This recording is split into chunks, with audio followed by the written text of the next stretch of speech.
Saludos y bienvenidos a este segundo episodio de Conectados. Hoy el tema Nuestra Soacha. Este podcast es producido gracias a la convocatoria de estímulos Corazón Arte 2023, Arte y Parte del Progreso, de la Gobernación de Cundinamarca y el Instituto Departamental de Cultura y Turismo. Conectados. Iniciamos con la siguiente apreciación. Cuando escuchamos la palabra Soacha, ¿qué imagen te llega a la cabeza? Quizá alguna noticia que viste en redes sociales, de pronto algún sabor especial de un plato que probaste alguna vez. Pero si yo te pregunto, ¿qué tanto conoces Soacha? ¿Sabes algo de su historia, gastronomía o cultura? Saludamos a Yadi Patricia Barrantes, que nos presenta los perfiles de cada uno de los invitados que nos conducirán en este tren de anécdotas, información y curiosidades de Soacha. Everardo Herrera Alarcón, historiador, con maestría en museología en la Universidad Nacional de Colombia. Sigifredo Mora Ladino, musicólogo y cronista urbano. Para hacer este diálogo más dinámico, vamos a hacer un conversatorio a partir de las preguntas que les haré. Las diré de forma general y según cada uno de ustedes, desde su experiencia nos pueden contestar falso o verdadero y explicar su respuesta. Primera pregunta. ¿El municipio fue llamado Soacha por decreto de un alcalde? Falso. Sí, falso. Falso. Vamos, Everardo, profundicemos respecto a la pregunta.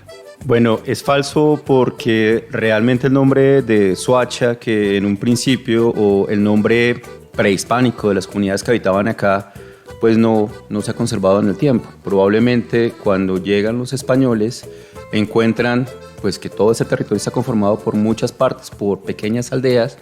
Una de esas aldeas probablemente tenía el nombre de Soacha, y lo que van a hacer en el proceso de fundación española es que primero ponen el nombre de un santo y después una toponimia o un nombre del territorio. Por eso en un principio se llamaba San Bernardino de Soacha. Incluso en algunos documentos lo referencian como San Bernardino de Soacha de Bosa. Y era la relación paralela que habían entre estas dos poblaciones, el pueblo de indios de Bosa y el pueblo de indios de Soacha. Es claro aclarar que pues era un pueblo de indios, una semejanza o mejor, el modelo de fundación que hacen los españoles para enseñar a los indígenas a vivir al modo Castilla o como vivían en Europa, alrededor de una plaza central y una serie de manzanas ortogonales, o sea, como cuadraditas, en lo que va a conformar el centro histórico o el pueblo histórico. En esa época estamos hablando de Soacha con U, ¿verdad? En esa época, y aquí hablando un poco como de los documentos coloniales, sí, Soacha con U, aunque a veces hay variaciones, ¿no? Precisemos, se dice que gracias a un ingeniero de apellido Caicedo se da el cambio de la U por la O. Bueno, frente a eso se generan muchos apasionamientos, ¿no? Porque incluso si vemos este Soacha con U nos evoca un pasado prehispánico y una toponimia, por el mismo Sua, sol, y Soa, pues no tiene ese mismo significado del sol varón, ¿no? Lo que se tiene entendido es que para 1875, un ingeniero al levantar el plano del municipio, ya estamos hablando de la transición entre los pueblos a los municipios, pues va a hacer este cambio. Lo que sí es cierto es que en el libro de actas del Consejo Municipal de Soacha, en 1886, ya no hablamos de San Bernardino de Soacha, sino de Soacha, con O. Qué interesante conocer la historia con el aporte de Everardo Herrera. Para recordar. ¿Es Soacha o Soacha? El año en que se empezó a decirle a Soacha Soacha fue en 1875, cuando el ingeniero Alejandro Caicedo hizo el levantamiento del plano de la población por partes. Dato tomado del libro El tren sin tiempo, escrito por Clara Inés Giraldo Mejía. Conectados. Sigifredo, ¿es verdad que Soacha tuvo alguna relación con un patriarca de la historia o con un, digámoslo, prócer de nuestro país? Claro que sí, tuvo que ver con el general Santander, que precisamente se casó aquí en el municipio de Soacha y que Juan Antonio Cancino, que es una persona que nos ha conectado con esos acontecimientos de esa época, recoge en su libro la monografía de Soacha. Algo que también mi padre contaba y que había sido transmitido de manera oral de generación a generación. Él nos hablaba de la casa, nos hablaba del matrimonio, y lo que nos cuenta Juan Antonio es que no fue en el templo que nosotros tenemos en este momento, ni lo fue en el templo que se nos cayó en el año 67, sino que habían unas capillas porque había temblado o algo así a comienzos del siglo de 1800, y ese temblor había tumbado con el templo y parece que lo estaban reconstruyendo. Entonces habían creado unas capillitas ahí en el centro de lo que hoy es el parque, y en una de ellas fue que se celebró el matrimonio, no directamente en la iglesia, porque en ese momento estaba en reconstrucción. Las capillas posas, como le decía. Exactamente. ¿Posas? Posas porque son el templo mayor o el templo doctrinero. Y la iglesia actual que tenemos está ubicada en el espacio en donde estaba ese templo doctrinero. De ese, pues acá tenemos una muy buena maqueta que se hizo por allá en el año 2000, cuando se cumplían los 400 años del municipio. Y bueno, en ese mismo espacio está el templo, por decirlo y entrecomillado, el templo mayor o el templo doctrinero. Y alrededor de la plaza, en los 4 puntos de la plaza, las 4 esquinas mejor, era costumbre generar unas capillas posas, como unos templos de arquitectura un poco más efímera que servían para ciertas celebraciones y ciertos eventos. Probablemente, como refiere don Sigifredo, en algún momento esas capillas estaban habilitadas y prestaban los servicios religiosos.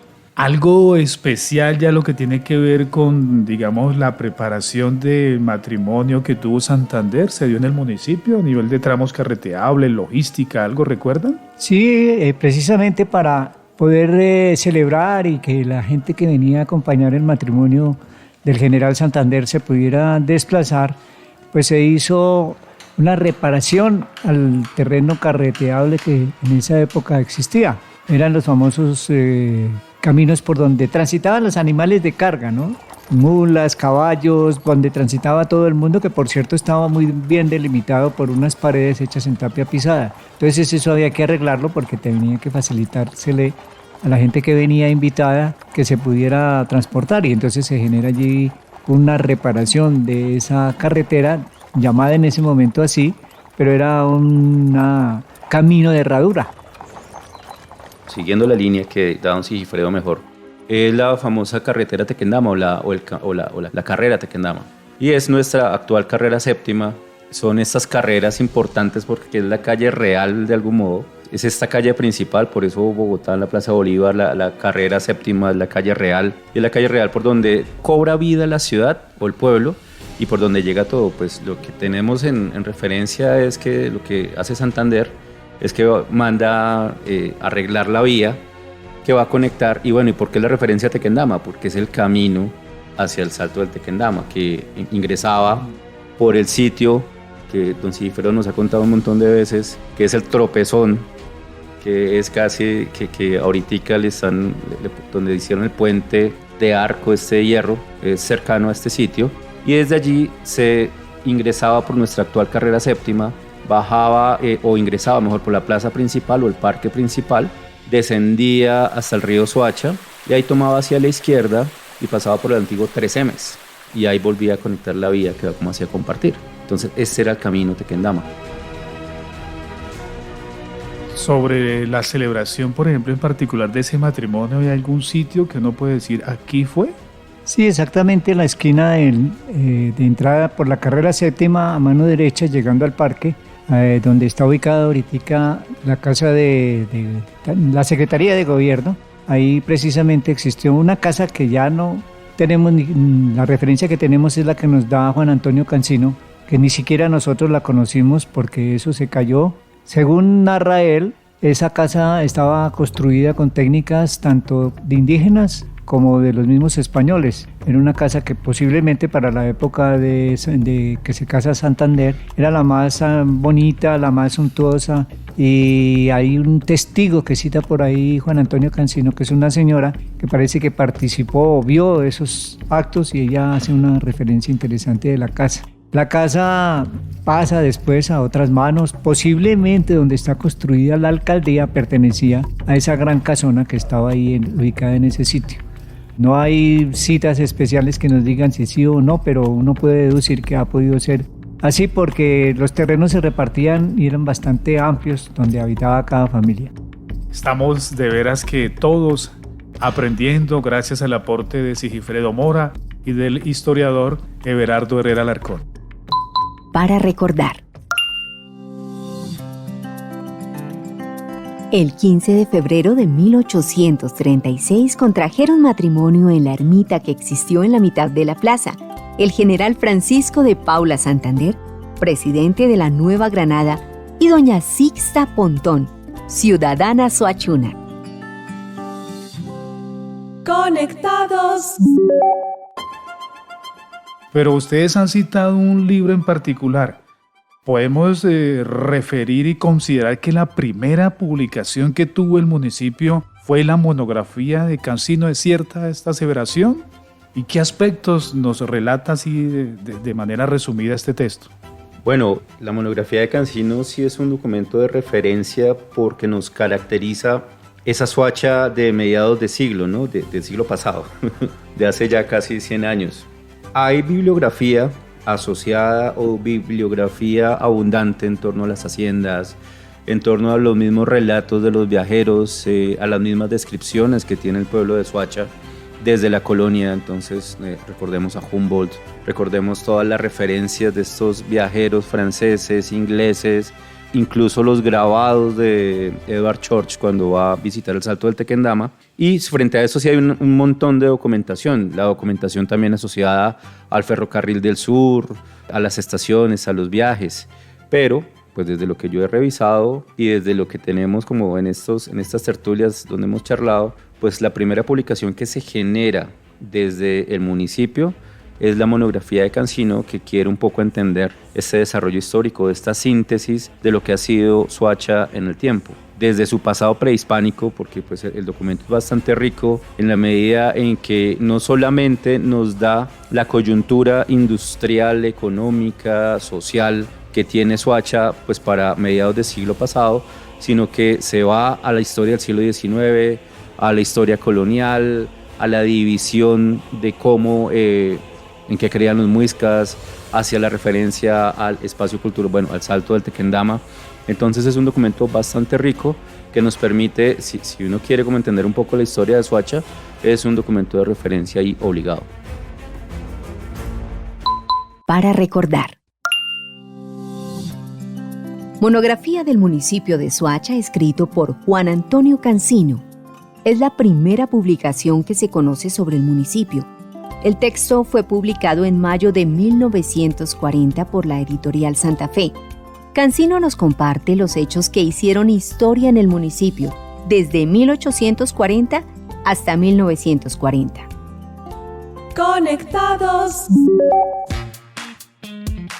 Seguimos en esta dinámica, en esta línea histórica, hablando del municipio de Soacha. Hablando de historia política, ¿el municipio por tradición era un municipio liberal, verdadero o falso? ¿Recuerdan algunos líderes de esta tendencia o de otras? Bueno, yo me baso en lo que le escuché a mi padre.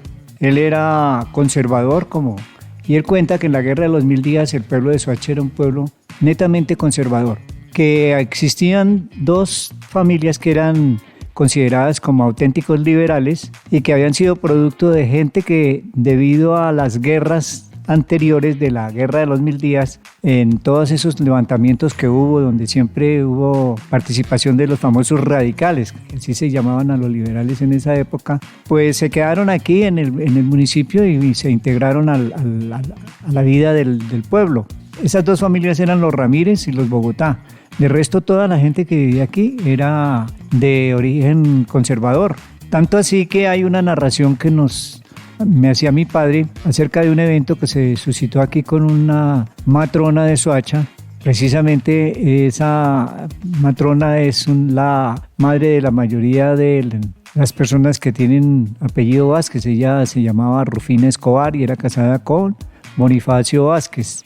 Y ella participa ahí en representación del pueblo y tomando cierto liderazgo para que un grupo de liberales que pensaban en ese momento tomarse el pueblo de Soacha y que los vieron por los cerros tutelares de Soacha, por el Esparto, por el Chevá, por Tibanica, ella logra detener a la persona que vino a observar cómo estaba el pueblo y si era fácil poderlo someter. Y entonces telegrafían, ya existía la telegrafían a Bogotá, al gobierno mandan ejército que se viene en el ferrocarril que estaba recién estrenado, llevaba poquitos años, un grupo de soldados del gobierno a defender a Soacha y se da una batalla que no figura como una gran batalla, pero que sí murió muchísima gente acá y que fueron sepultados en distintos sitios de ubicaciones del municipio. Uno de ellos, la entrada al cementerio desde el sitio donde queda la capilla del Colegio de María Auxiliadora hacia el cementerio. Habían fosas comunes y allí los enterraban, y los que no podían enterrar los amontonaban, decía mi padre, en un sitio que había y que desapareció con la construcción de este almacén de venta de artículos de construcción. Berardo me puede ayudar a recordar el nombre. El ICI, exactamente, el ICI. Eso desapareció, pero yo siempre lo tuve como referencia desde muy pequeño porque mi papá me contaba. Mi papá, para la época de la Guerra de los 1000 días, él nace en 1894 y fallece en el 70. En la época de los 1000 días mi padre tenía pues unos 7, 8 añitos. Algo recuerda él, pero la mayoría de las cosas que él recuerda son narradas en familia por las tertulias que ellos tenían. Volviendo a la pregunta, yo le diría que depende de qué momento. Sí. Si hablamos del siglo XIX, como bien dice don Sigifredo, pues sí es un pueblo eminentemente conservador y que se recrea incluso, que uno puede sintetizar en la figura de Urdaneta, de Carlos Urdaneta, dueño de la hacienda Canoas, que tenía la guerrilla de los mochuelos, el famoso escuadrón Urdaneta, que desde 1885, bueno, está por ahí, incluso hay rezagos en la Guerra de los 1000 días, como de esa militancia conservadora que tenemos. Y con relación a la batalla de esta, la famosa, bueno, se me olvidó el nombre, pero es como la batalla en la Casa de Lata, algo así es la referencia que tiene. Incluso en notas de prensa, la misma estación del tren de Soacha, la central, sirvió en algún momento para que los conservadores en algún momento se resguardaron ahí. Y en otro escenario, creo que fue un día antes o un día después, en Cibaté, en la estación de Chusacá, llegan los militantes conservadores para hacerle frente a los liberales que vienen bajando por el sur, por los cerros del sur, ¿sí? Entre Tibanica y todo lo que es Cibaté, toda esta parte alta de Cibaté. Y ahí los conservadores les hacen frente desde abajo, y en Soacha, creo que Soacha es la que va a finiquitar el tema de que es donde logran contener ese avance liberal. Entonces, en un siglo XIX sí es, pues para mí, netamente conservador. Ya otra cosa va a pasar a finales o de la segunda mitad del siglo XX hacia adelante, la Casa Liberal y toda esta lógica ya de militancias bipartidistas que tenemos en el siglo XX. Cuando está, por ejemplo, la presencia de Carlos Llera Restrepo, cuando estamos hablando de Jorge Robledo en el municipio. Bueno, ya terminamos el SEC de política. Para recordar. En el libro Soacha y sus recuerdos, el escritor Alfonso Herrera Roa nos comparte la crónica de Barba Azul, un renombrado albañil y fanático conservador, a quien le fue encargado hacer inteligencia en una manifestación que realizaría el caudillo liberal Jorge Eliezer Gaitán en el balcón de la Casa de los Amaya, ubicada en el marco del Parque Central. Barba Azul, alucinado por el discurso del caudillo, terminó alzando en hombros al inmolado político liberal. Conectados. ¿Qué tal si nos vamos y damos un salto y hablamos del tema que, a propósito, ahorita nos queda muy bien, ¿no? Hablando de gastronomía. ¿Es verdad que Soacha no tiene ningún plato tradicional? Falso porque Soacha tiene muchos platos tradicionales que son el atractivo en todas las épocas que yo conozco de Soacha, de venir a disfrutar lo que aquí se producía en cuestión de comidas. Desde la misma época de Simón Bolívar, que yo en alguna ocasión encontré por ahí en un libro, que ellos venían a disfrutar era la comida que se les ofrecía aquí, y aquí se les atendía en una de las casonas de una familia muy importante que era familia Los Solórzano. él se hospeda allí. Parece ser que los Solórzano pues eran de tradición muy española y tenían amistad con Bolívar. ¿Algún sitio en especial? También donde ya después en el siglo XX, a mediados del siglo XX, la gastronomía era suculenta. La Casa de San Diego. La Casa de San Diego es la casa que sigue a continuación de donde está ubicada la Casa de la Cultura, yendo hacia el centro, a mano derecha, donde en este momento hay es un servicio de fotocopias. Ese era la entrada a la casona de San Diego. Y allí se ofrecía comida típica suachuna, piquete, la gente de Bogotá venía a disfrutar eso. Cuentan que hasta presidentes se deleitaban con la gastronomía suachuna. Hablaban de un sitio particular, la esquina de las Cavas. Sí, señor. La entrada al municipio, a la parque, al costado izquierdo de esa esquina que trunca un poquito la carrera séptima, que le da una entrada difícil ahí al parque. Esa casona era donde la llamaban la esquina de las Cavas. Lo llamaban así porque era que allí se producía chicha y esa era guardada en barriles que en esa época llamaban cavas. Se trató de que no se tocara esa casa por la historia que tenía, porque allí venían muchos presidentes, vinieron a disfrutar la comida que se ofrecía allí. Era el paseo de ellos el día domingo. Venían en coches, en el coche de esa época, jalado por caballos, y gustaban los platos que allí se ofrecían. Aparte de que la mujer suachuna ha tenido una gran variedad de platos, huesos de marrano, rellenas, todas estas cosas, como también en los dulces. Eso ha sido una tradición de las familias suachunas. Bueno, con esta información ya estamos más actualizados y nuestros oyentes ya también entran más en contexto.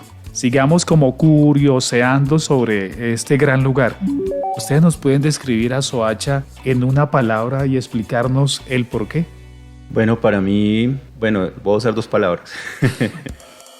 Soacha es historia viva, porque tenemos un momento de poblamiento, una historia de poblamiento desde hace más de 10.000 años. Todas estas matices, todos estos trazos industriales, todas estas lógicas de poblamiento todavía se evidencian en nuestro territorio, porque somos una cultura que está viva, que se ha mezclado, que se ha dinamizado, pero que mantienen esa lógica, tradiciones, elementos culturales referentes, porque tenemos vivo nuestro patrimonio, entendido como la existencia de los sitios con arte rupestre. Tenemos más de 180 rocas con pinturas rupestres, tenemos una gastronomía viva, esto los viernes es todavía sopa de arroz, son rellenas, son piquetes, son almojábanas, garullas, requesones, arequipes y toda esta gama de gastronomía que tenemos. Historia viva porque tenemos arte vivo, tenemos pintores, tenemos danza, tenemos una historia bastante importante en la danza. Incluso esa danza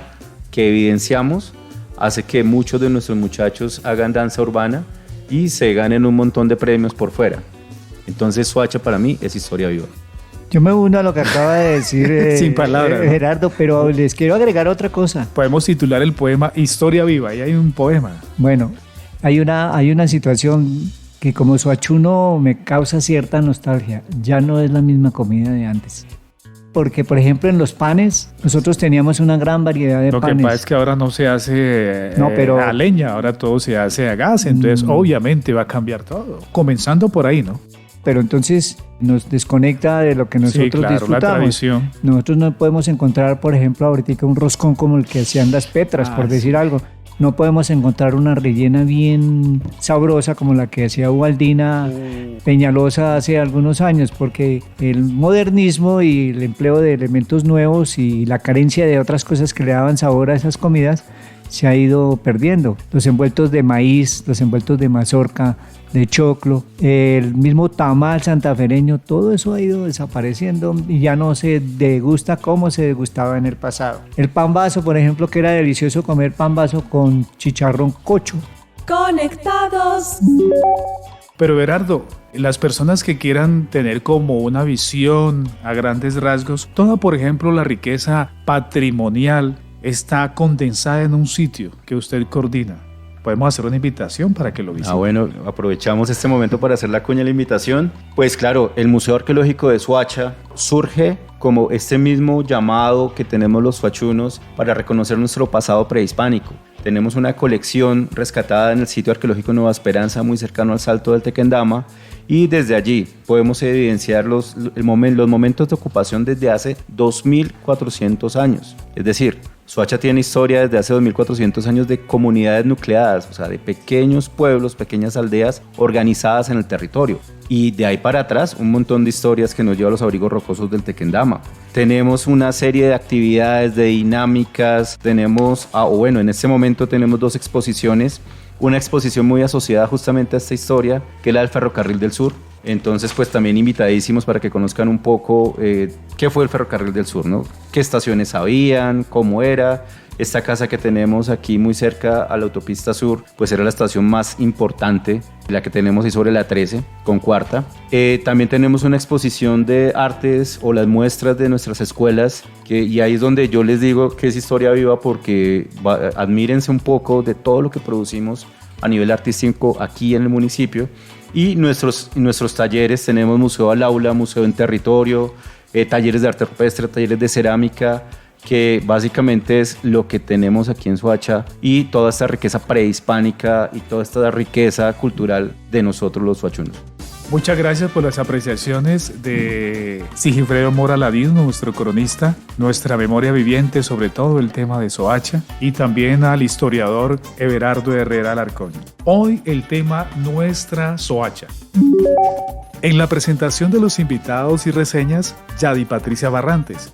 Yo soy Wilmer Montoya Neiza, quien le agradece su compañía en este segundo episodio. Le invitamos a nuestro tercer podcast. Este podcast fue producido gracias a la convocatoria de estímulos Corazonarte 2023, Arte y Parte del Progreso, de la Gobernación de Cundinamarca y el Instituto Departamental de Cultura y Turismo.